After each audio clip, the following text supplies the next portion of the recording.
What's going on, everybody? This is Red Husky from Iron Huskies, here with another video showing you guys how my team is getting ready for the new raid coming out, Garden of Salvation. Now keep in mind that this is all speculation, it doesn't come out until tomorrow, and so this is just what my team is doing to get ready, what we think is going to happen. We have no idea what any of the encounters are going to be like, so this is just what we think is going to happen. So first thing you want to do in preparation is get to 920. I heard somewhere that the day one is going to have the rate at 920, and so we can't go any higher than that really. So once you hit 920, you're good to go. So what you want to do once you hit level 900 is, well, first of all, resist doing any powerful activity until you are 900. So, for example, anything that offers powerful gear, don't do it until you're 900. Once you start doing that, you can start getting some powerful gear. What my team did to get from 900 to 920 really fast is we just jumped in some competitive.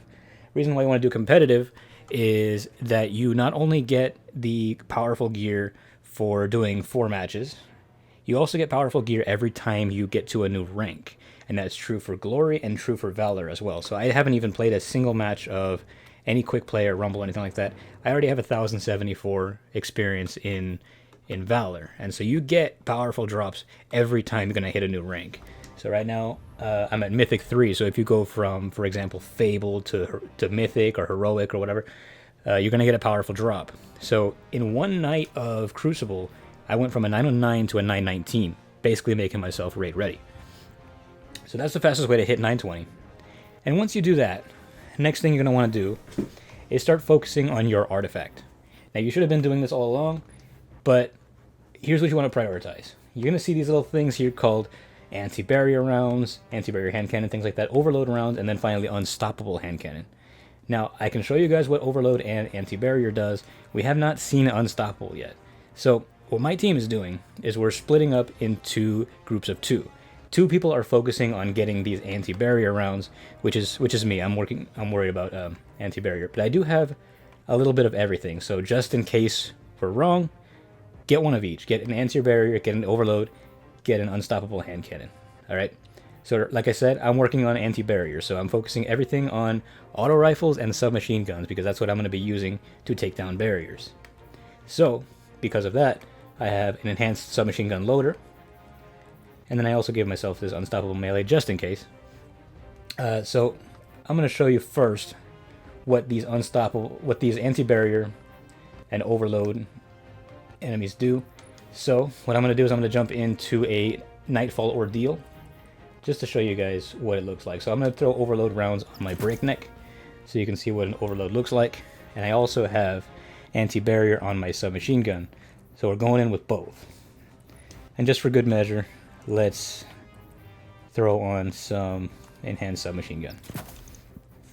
Alright, so I'm going to go ahead and skip ahead a little bit, and I will show you guys what these overload guys and these anti-barrier guys look like. So just jump in to a 920 Nightfall Ordeal. The reason why is because you can see on the side there it says Champions Overload and Champions Barrier. So this one will have the 2 champions that we need to be looking for. The regular one doesn't have it. So jump in 920. Let's get it started. Also keep track of these 2 symbols that come up. There's the little Thunderbolt looking thing, which means Overload. As you can see here, it's kind of like a Thunderbolt. And then this triangle one is the anti-barrier. Now, if you have the Season Pass and you got the Ariana's Vow, that one comes with anti-barrier rounds. So you already have an anti-barrier weapon in your inventory, which I would recommend pulling out because that thing is really powerful. There you go. So first things first, you're going to notice that little champion has appeared text box appeared at the bottom of the screen. And so I know exactly where this guy is, so he's going to be just up here. He's going to be a barrier hobgoblin. You can see by that little triangle that appears next to his name. And I'll show you why that is. So let me go ahead and take out these guys first. Okay, so we're going to go up there. We're going to start damaging him. And then he's going to kind of retreat into this little barrier. Barrier can only be destroyed by anti-barrier weapons. Otherwise, he's going to be healing the whole time. Once you've done that, you can damage him with anything. But when he goes into his barrier, only anti-barrier weapons can do the trick. So there's another one over there. We'll demo that again.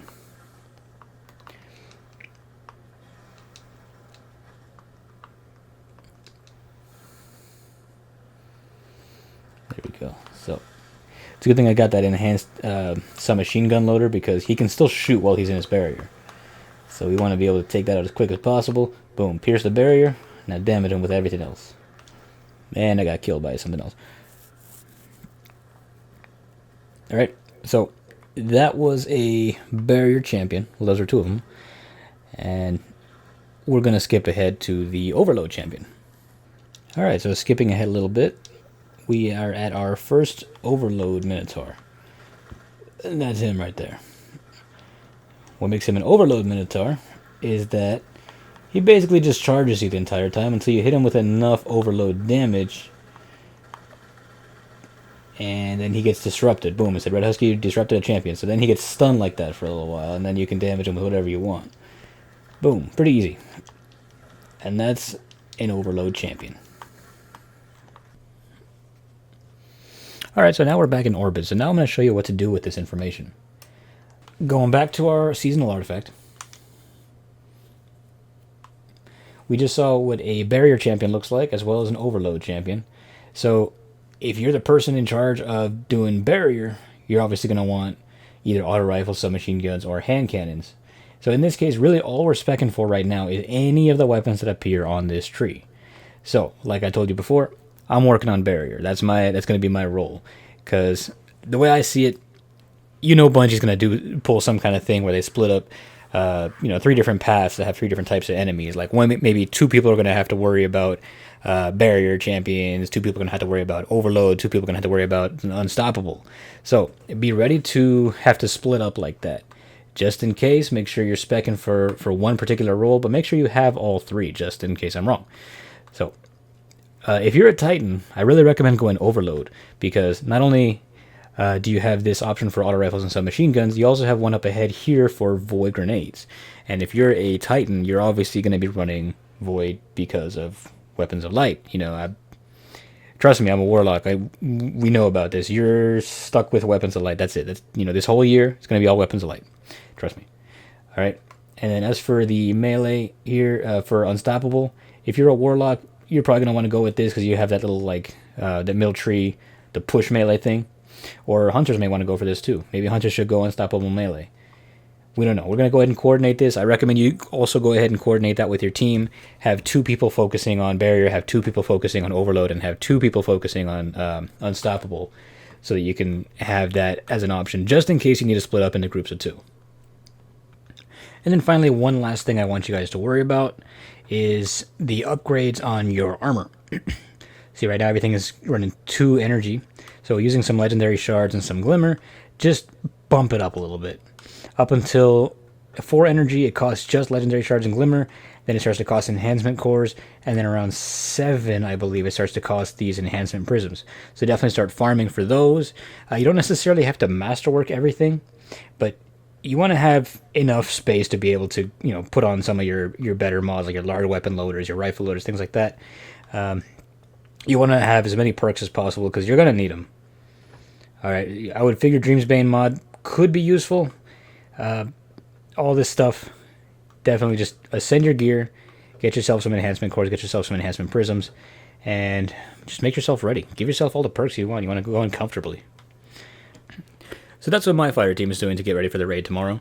If you have any other suggestions, just let us know in the comments. Otherwise, we're going to be streaming at 4 tomorrow, and we're going to have a good time. We're going to definitely see where this goes.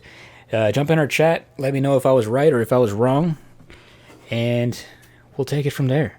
If anybody's out there going for that day 1 raid also, good luck to you, and have a good time. This has been Red Husky from Iron Huskies, wishing you a good raid.